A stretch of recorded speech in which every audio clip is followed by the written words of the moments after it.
المسألة الرابعة، مسألة چهارم، حکم مانعها بخلا.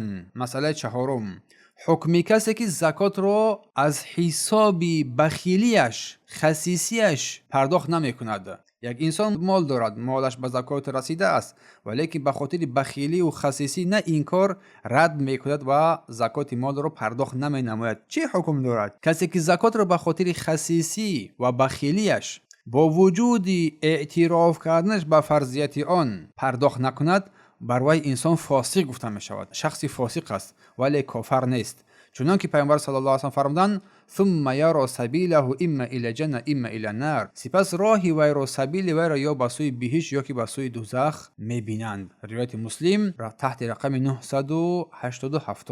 اگر کافر می بود پیامبر الله نمیگفت راهش را به سوی بهشت، اختیار میگذارد، این را در اختیار گذاشت، در اختیار الله گذاشت که پس یا که مسیرش به سوی بهشت میشه که مسیرش به سوی جهنم میشود.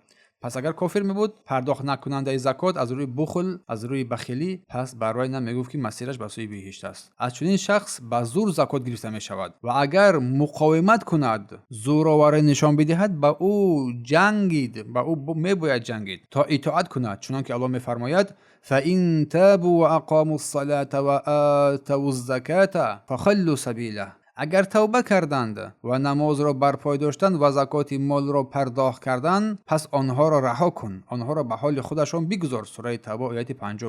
و رسول الله صلی الله علیه و سلم در حدیث فرمودند که امرت ان اقاتل الناس حتی یشهدوا ان لا اله الا الله.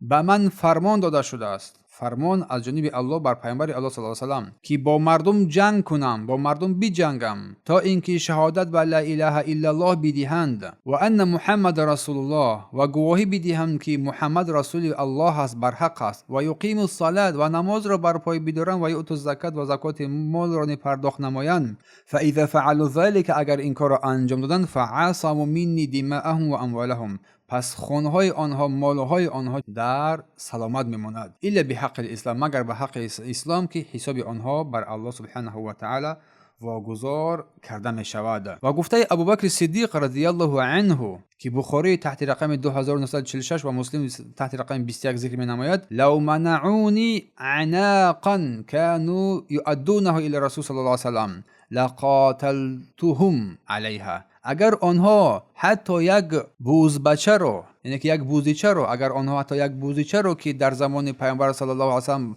به حیث زکات پرداخت میکردن، اگر امروز مانع شوند و پرداخت نکنم، من با آنها میجنگم. گفتن ابوبکر صدیق رضی الله عنه. همه صحابگان در این فکر با ابوبکر صدیق هم فکر بودند و مخالفتی نکردند. پس این دلالت بر واجب بودن او می نماید در این هنگام.